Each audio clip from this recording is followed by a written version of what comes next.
Et on se retrouve donc pour cette revue de presse de l'économie.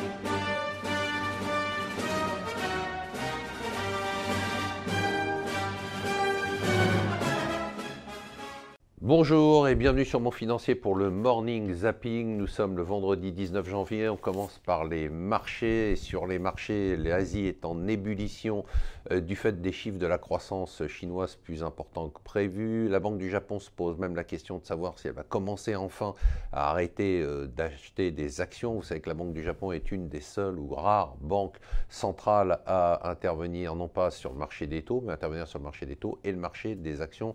Et elle fausse un peu les règles, elle a gonflé artificiellement probablement une partie du Nikkei. Maintenant que le Nikkei a explosé, il a doublé en 5 ans, elle peut arrêter d'intervenir. Vous savez que je suis de très près les taux américains. Et bien hier, ils ont atteint un plus haut de 10 ans, de 10 mois, pardon. Le 10 ans est à 2,63%. Alors c'est toujours amusant, bon, l'euro est toujours très fort, à chaque fois que l'euro redémarre, on a toujours les mêmes articles, la hausse de l'euro est mauvaise pour les exportateurs. Alors quand l'euro est bas, c'est la cata, quand il est haut, c'est pas bien non plus. Alors Macron hier a été avec Theresa May, ils se sont mis d'accord sur le renforcement des frontières, notamment pour alléger la pression sur Calais, mais il lui a aussi tendu la main pour un accord sur l'Europe. En fait, Macron a vraiment pris le lead en matière de construction européenne. D'ailleurs, il reçoit aujourd'hui Angela Merkel à Paris pour lui parler de l'approfondissement de la construction européenne. Et Angela Merkel serait d'accord. Ça, c'est quand même la très bonne nouvelle.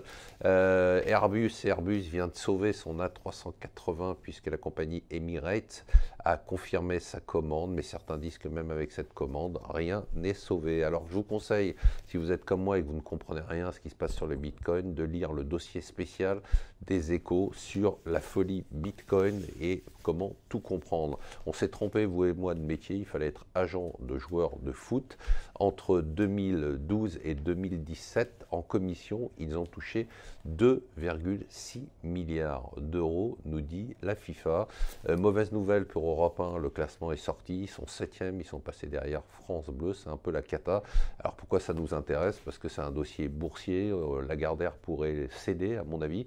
Et peut-être que TF1 pourrait racheter. Et enfin, The Economist se consacre aux nouveaux titans. Les nouveaux titans, c'est bien évidemment les GAFA qui inquiètent tout le monde.